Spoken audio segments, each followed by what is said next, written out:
Здравейте хора, днес ще снимам клип и ще ви покажа как се правят 3 неща на Майнкрафт. Катапулт, снежен голем и снежен човек. Да започваме.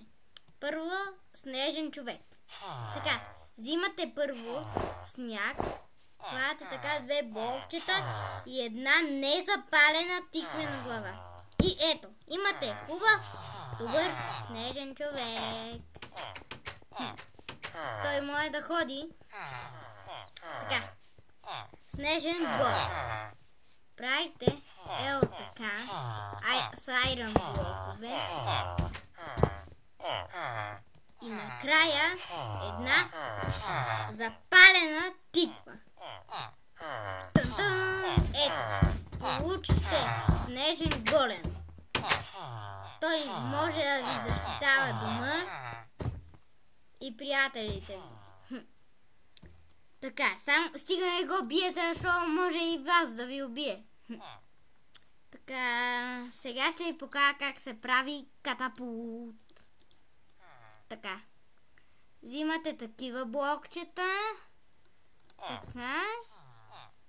И стълба. Така. Като ето този.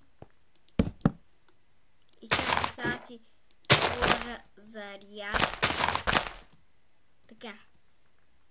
Гледайте сега. Ето тук ще го правим. Така.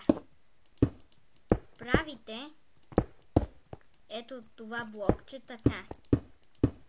Но да е високо 3 нагоре. 3 нагоре. Запомнете това.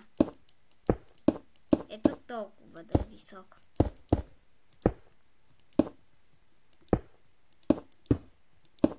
Ето. 1, 2, 3. Стълба да се качвате. Така. Сега ще ви направя прашката, само да видя нещо тук.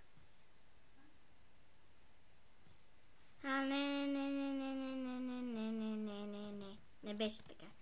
Трябва ето толкова да е дълго. Така. Простете за тази грешка. Ето така. Сега правите тук.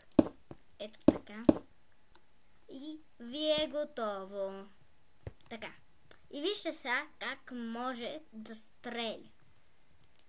Слагате тук TNT. И ето тук. Така, първо палите ето това TNT. И после това. Гледайте. Ето.